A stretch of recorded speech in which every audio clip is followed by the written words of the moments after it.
Hello everyone, welcome back to our channel.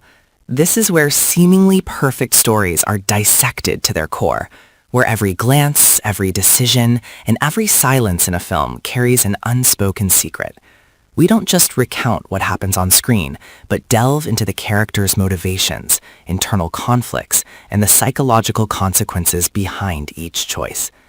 If you love dramatic films full of betrayal, conflict, and moments that leave viewers wondering, what will happen? Then you're in the right place. Join us as we step through that gate, where the truth never stands still. Fairmont Crest wore its serenity like a carefully rehearsed performance. The manicured hedges stood in disciplined rows, the iron gates gleamed under the winter lights, and the houses, vast, elegant, unyielding, seemed immune to the chaos of the world beyond them. Yet beneath that immaculate surface, something corrosive had begun to spread. It moved quietly, feeding on silence, denial, and fear, threading itself through lives that had been built on appearances rather than truth. By the time December arrived, the calm had become brittle, ready to shatter. Nicole felt it first, long before she admitted it to herself. What began as an emotional refuge had slowly transformed into something far more dangerous. The connection she tried to define as temporary refused to remain contained, reaching backward into a past she had spent years burying. The realization arrived not as shock, but as dread.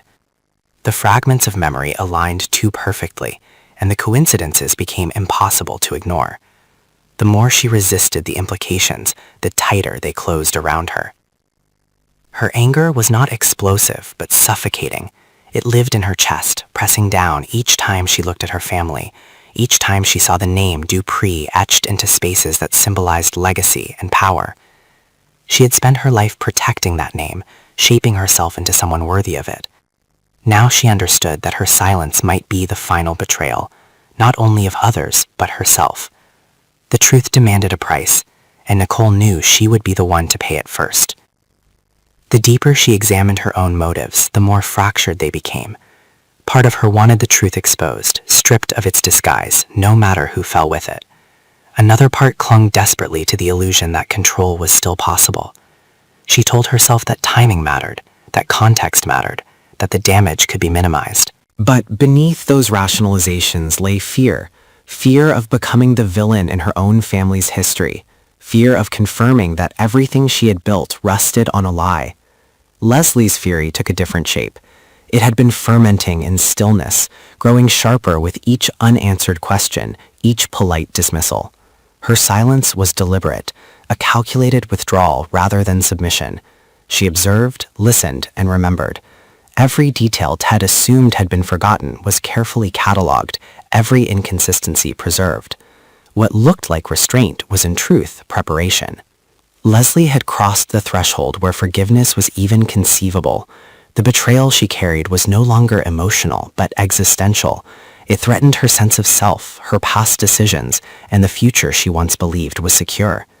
The anger she felt was cold and focused, stripped of sentimentality. She no longer sought closure, she sought impact, and she understood that the truth, once released, would not discriminate in its destruction. What Leslie knew had the power to fracture Fairmont Crest at its foundation. It implicated more than one person, more than one generation. She understood that revealing it would isolate her, possibly ruin her, but the alternative, continued complicity, felt like a slower, more humiliating death. The moment she accepted that there would be no clean outcome, her resolve hardened. Damage was inevitable. Control was not. Ted stood at the center of the storm, whether he acknowledged it or not. His confidence had always been his armor, crafted from reputation, success, and the unspoken assumption that consequences could be managed. But the cracks were widening. Each decision he made to contain the fallout only created new vulnerabilities. Each attempt to redirect blame pulled another thread loose. His fear manifested as calculation. He weighed people against outcomes, loyalty against survival. The moral boundaries he once claimed to value blurred under pressure, replaced by an instinct to preserve himself at any cost. He told himself that sacrifices were necessary, that collateral damage was unavoidable in crises of this magnitude. Yet deep down, he recognized the familiar pattern. Every rationalization pushed him further from the man he believed himself to be. Ted's greatest terror was not exposure, but irrelevance. The possibility that everything he had built, his influence, his authority, his carefully maintained image, could vanish overnight, drove him toward increasingly reckless choices. Each move he made to stay ahead only tightened the net. He sensed that someone would fall, and the only question left was who he would allow it to be. Anita's struggle unfolded in quieter, more insidious ways. Her illness stripped away the distractions that had once kept her anchored in routine. Physical weakness forced her inward, into memories she had long refused to confront. What resurfaced was not merely regret, but responsibility. The lie she had carried for years revealed itself as a hinge upon which multiple lives had turned. She began to understand that her condition was not simply biological. Stress, guilt, and suppressed truth had intertwined, manifesting in ways her body could no longer endure. The realization brought no relief. Instead, it burdened her with a choice she had spent a lifetime avoiding. Speaking out could restore justice, perhaps even save someone from repeating the same mistakes, but it would also unravel a family already straining under the weight of its secrets. Anita's anger was directed inward. She condemned herself for believing that silence had been protection rather than abandonment. Each day she delayed felt like another act of violence, not only against others, but against her own integrity. Yet fear remained. Fear of being blamed. Fear of becoming the catalyst for irreversible damage. Fear that the truth, once spoken, would offer no redemption, only ruin. As these tensions converged, Fairmont Crest itself seemed to respond. The community's rituals continued. Celebrations, appearances, polite interactions, but they rang hollow. Trust eroded quietly. Alliances shifted without announcement. People sensed that something was wrong, even if they could not yet name it. The atmosphere grew dense, charged with anticipation and unease. Nicole reached the point where indecision became its own form of violence. Each delay endangered more people, including herself. The illusion that she could control the narrative dissolved as external forces closed in. She recognized that silence was no longer neutral. It was a choice with consequences as severe as confession. Leslie, having committed internally to exposure, began to accept the cost of her decision. Isolation no longer frightened her. What terrified her was the possibility of backing down, of allowing fear to dictate her actions once again.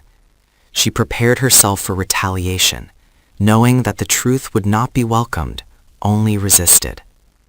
Ted's options narrowed rapidly. Every attempt to outmaneuver the truth left him more exposed. The realization that he might not escape unscathed forced him to confront the possibility of sacrifice. Whether that sacrifice would be himself or someone else remained unresolved, but the moral weight of the choice pressed heavily upon him. Anita stood at the threshold of confession, aware that time was no longer an ally. Her health deteriorated alongside her certainty.